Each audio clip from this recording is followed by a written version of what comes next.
الشيطان الرجيم.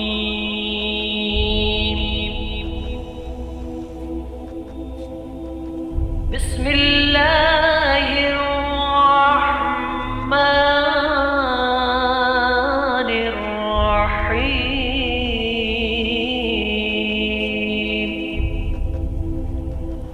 Sonic enterprises پیش کرتے ہیں ایک اور نصیحت آموز دینی کیسٹ، روزہ ہم سے کیا مطالبہ کرتا ہے. دوستو، بزرگوں اور عزیزان گرامی، کون مسلمان ایسا ہوگا جو رمضان کے مہینے کی عظمت اور برکت سے واقف نہ ہو؟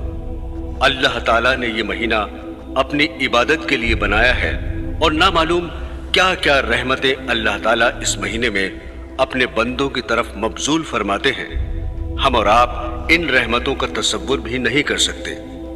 اس مہینے کے اندر بعض اعمال ایسے ہیں جن کو ہر مسلمان جانتا ہے اور اس پر عمل بھی کرتا ہے. مثلا اس ماہ میں روزے فرض ہیں. الحمدللہ مسلمانوں کو روزہ رکھنے کی توفیق ہو جاتی ہے، اور تراویح کے بارے میں معلوم ہے کہ یہ سنت ہے اور مسلمانوں کو اس میں شرکت کی سعادت حاصل ہو جاتی ہے. لیکن اس وقت ایک اور پہلو کی طرف توجہ دلانا چاہتا ہوں. دوستو، عام طور پر یہ سمجھا جاتا ہے کہ رمضان المبارک کی خصوصیت صرف یہ ہے کہ اس میں روزے رکھے جاتے ہیں اور رات کے وقت تراویح پڑھی جاتی ہے، اور بس اس کے علاوہ اور کوئی خصوصیت نہیں. اس میں تو شک نہیں ہے کہ یہ دونوں عبادتیں اس مہینے کی بڑی اہم عبادات میں سے ہیں. لیکن بات صرف یہاں تک ختم نہیں ہوتی، بلکہ در حقیقت رمضان المبارک ہم سے اس سے زیادہ کا مطالبہ کرتا ہے. اور قرآن کریم میں اللہ جل شانہ نے ارشاد فرمایا ہے کہ میں نے جنات اور انسانوں کو صرف ایک کام کے لیے پیدا کیا، اور وہ یہ کہ میری عبادت کریں.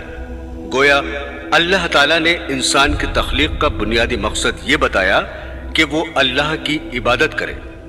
یہاں بعض لوگوں کو، خاص کر نئی روشنی کے لوگوں کو، یہ شبہ ہوتا ہے کہ اگر انسان کی تخلیق کا مقصد صرف عبادت تھا تو اس کام کے لیے انسان کو پیدا کرنے کی کیا ضرورت تھی؟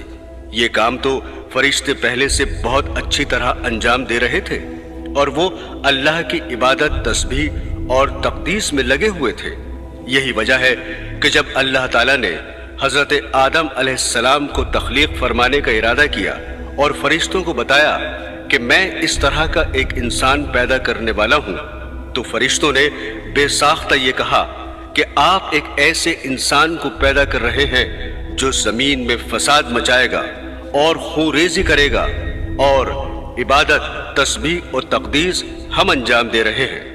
اسی طرح آج بھی اعتراض کرنے والے یہ اعتراض کر رہے ہیں کہ اگر انسان کی تخلیق کا مقصد صرف عبادت ہوتا تو اس کے لیے انسان کو پیدا کرنے کی ضرورت نہیں تھی. یہ کام تو فرشتے پہلے ہی انجام دے رہے ہیں. بے شک اللہ تعالیٰ کے فرشتے اللہ تعالیٰ کی عبادت کر رہے تھے، لیکن ان کی عبادت بالکل مختلف نوعیت کی تھی، اور انسان کے سپرد جو عبادت کی گئی وہ بالکل مختلف نوعیت کی تھی.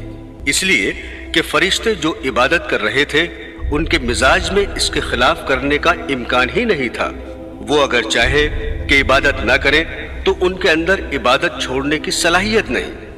اللہ تعالیٰ نے ان کے اندر سے گناہ کرنے کا امکان ہی ختم فرما دیا، اور نہ انہیں بھوک لگتی ہے، نہ ان کو پیاس لگتی ہے، اور نہ ان کے اندر شہوانی تقاضا پیدا ہوتا ہے. حتیٰ کہ ان کے دل میں گناہ کا وسوسہ بھی نہیں گزرتا. گناہ کی خواہش اور گناہ پر اقدام تو دور کی بات ہے.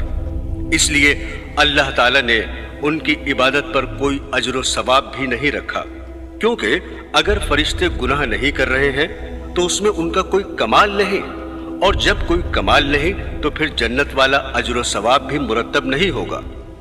مثلا ایک شخص بینائی سے محروم ہے، جس کی وجہ سے ساری عمر اس نے نہ کبھی فلم دیکھی، نہ کبھی ٹی وی دیکھا، اور نہ کبھی غیر محرم پر نگاہ ڈالی. بتائیے کہ ان گناہوں کے نہ کرنے میں اس کا کیا کمال ظاہر ہوا؟ اس لیے کہ اس کے اندر ان گناہوں کے کرنے کی صلاحیت ہی نہیں ہے.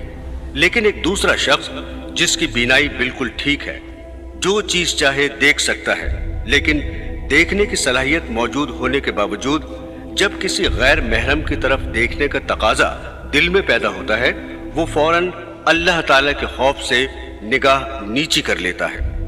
اب بظاہر دونوں گناہوں سے بچ رہے ہیں، لیکن دونوں میں زمین آسمان کا فرق ہے۔ پہلا شخص بھی گناہ سے بچ رہا ہے اور دوسرا شخص بھی گناہ سے بچ رہا ہے، لیکن پہلے شخص کا گناہ سے بچنا کوئی کمال نہیں اور دوسرے شخص کا گناہ سے بچنا کمال ہے۔ لہٰذا اگر ملائکہ صبح سے شام تک کھانا نہ کھائیں تو یہ کوئی کمال نہیں، اس لیے کہ انہیں بھوک ہی نہیں لگتی اور انہیں کھانے کی حاجت ہی نہیں، لہٰذا ان کے نہ کھانے پر کوئی اجر و ثواب بھی نہیں۔ لیکن انسان ان تمام حاجتوں کو لے کر پیدا ہوا ہے، لہٰذا کوئی انسان کتنے ہی بڑے سے بڑے مقام پر پہنچ جائے، حتیٰ کہ سب سے اعلیٰ مقام یعنی نبوت پر پہنچ جائے، تب بھی وہ کھانے پینے سے مستثنی نہیں ہو سکتا۔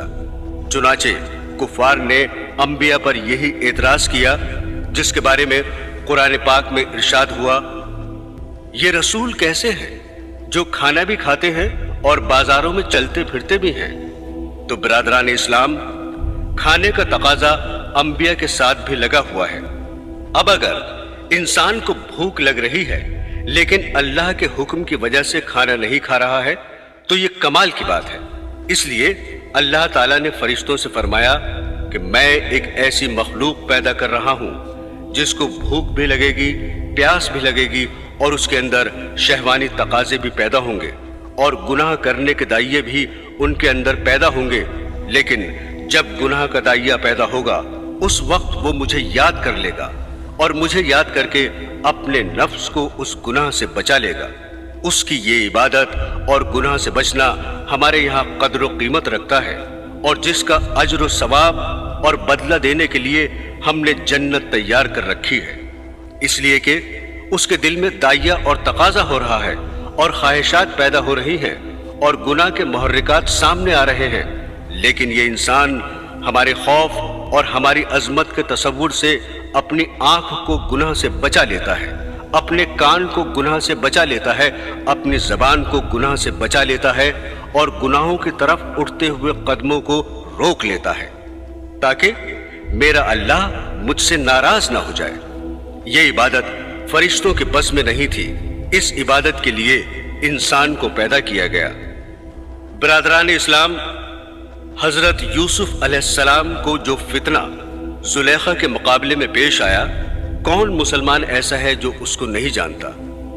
قرآن کریم کہتا ہے کہ زلیخا نے حضرت یوسف علیہ السلام کو گناہ کی دعوت دی۔ اس وقت زلیخا کے دل میں بھی گناہ کا خیال پیدا ہوا اور حضرت یوسف علیہ السلام کے دل میں بھی گناہ کا خیال آ گیا۔ عام لوگ تو اس سے حضرت یوسف علیہ السلام پر اعتراض اور ان کی تنقیص بیان کرتے ہیں، حالانکہ قرآن کریم یہ بتلانا چاہتا ہے کہ گناہ کا خیال آ جانے کے باوجود اللہ تعالیٰ کے خوف اور ان کی عظمت کے استحضار سے اس گناہ کے خیال پر عمل نہیں کیا اور اللہ تعالیٰ کے حکم کے آگے سر تسلیم خم کر لیا۔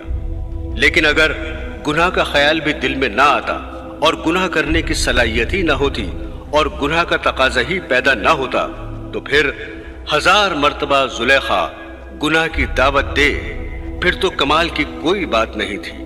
کمال تو یہی تھا کہ گناہ کی دعوت دی جا رہی ہے، ماحول بھی موجود ہے، حالات بھی سازگار ہیں اور دل میں خیال بھی آ رہا ہے، لیکن ان سب چیزوں کے باوجود اللہ کے حکم کے آگے سر تسلیم خم کر کے فرمایا کہ معاذ اللہ، میں اللہ کی پناہ چاہتا ہوں۔ یہ عبادت ہے جس کے لیے اللہ تعالیٰ نے انسان کو پیدا فرمایا۔ جب انسان کا مقصد تخلیق عبادت ہے تو اس کا تقاضا یہ تھا کہ جب انسان دنیا میں آئے تو صبح سے لے کر شام تک عبادت کے علاوہ کوئی اور کام نہ کرے اور اس کو دوسرے کام کرنے کی اجازت نہ ہونی چاہیے۔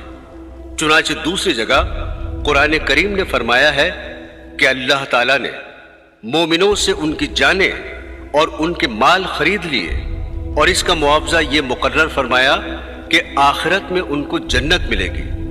جب ہماری جانیں بک چکی ہیں تو یہ جانیں جو ہم لیے بیٹھے ہیں وہ ہماری نہیں ہیں بلکہ بکا ہوا مال ہے، اس کی قیمت لگ چکی ہے۔ جب یہ جان اپنی نہیں ہے تو اس کا تقاضا یہ تھا کہ اس جان اور جسم کو سوائے اللہ کی عبادت کے دوسرے کام میں نہ لگایا جائے۔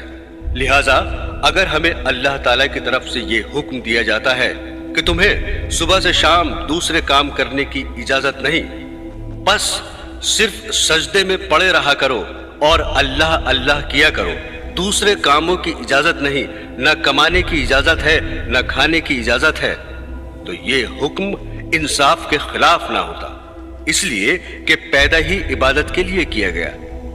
لیکن قربان جائیے ایسے خریدار پر کہ اللہ تعالیٰ نے ہماری جان و مال کو خرید بھی لیا اور اس کی قیمت بھی پوری لگا دی، یعنی جنت، پھر وہ جان و مال ہمیں واپس بھی لوٹا دیا کہ یہ جان و مال تم اپنے پاس رکھ لو، اور ہمیں اس بات کی اجازت دی کہ کھاؤ پیو کماؤ اور دنیا کے کاروبار کرو، بس 5 وقت کی نماز پڑھ لیا کرو اور فلاں فلاں چیزوں سے پرہیز کرو، باقی جس طرح چاہو کرو۔ یہ اللہ تعالیٰ کی عظیم رحمت اور عنایت ہے۔ لیکن دوستو، جائز کرنے کا نتیجہ کیا ہوتا ہے؟ اللہ تعالیٰ بھی جانتے تھے کہ جب یہ انسان دنیا کے کاروبار اور کام دھندوں میں لگے گا تو رفتہ رفتہ اس کے دل پر غفلت کے پردے پڑ جایا کریں گے اور دنیا کے کاروبار اور دھندوں میں کھو جائے گا۔ تو اس غفلت کو دور کرنے کے لیے وقتاً فوقتاً کچھ اوقات مقرر فرما دیے ہیں۔ ان میں سے ایک رمضان المبارک کا مہینہ ہے، اس لیے کہ سال کے 11 مہینے تو آپ تجارت میں، زراعت میں، مزدوری میں اور دنیا کے کاروبار اور دھندوں میں کھانے کمانے اور ہنسنے بولنے میں لگے رہے، اور اس کے نتیجے میں دلوں پر غفلت کا پردہ پڑنے لگتا ہے۔ اس لیے ایک مہینہ اللہ تعالیٰ نے اس کام کے لیے مقرر فرما دیا کہ اس مہینے میں تم اپنے اصل مقصد تخلیق یعنی عبادت کی طرف لوٹ کر آؤ، جس کے لیے تمہیں دنیا میں بھیجا گیا اور جس کے لیے تمہیں پیدا کیا گیا۔ اس ماہ میں اللہ کی عبادت میں لگو اور 11 مہینے تک تم سے جو گناہ سرزد ہوئے ہیں ان کو بخشواؤ، اور دل کی صلاحیتوں پر جو میل آ چکا ہے اس کو دھلواؤ، اور دل میں جو غفلت کے پردے پڑ چکے ہیں ان کو اٹھواؤ۔ اس کام کے لیے ہم نے یہ مہینہ مقرر کیا ہے۔ ایک حدیث ہے، حضرت سلمان رضی اللہ تعالیٰ عنہ کہتے ہیں کہ نبی کریم صلی اللہ علیہ وسلم نے شعبان کی آخری تاریخ میں ہم لوگوں کو واعظ فرمایا کہ تمہارے اوپر ایک مہینہ آ رہا ہے جو بہت بڑا مہینہ ہے، بہت مبارک مہینہ ہے۔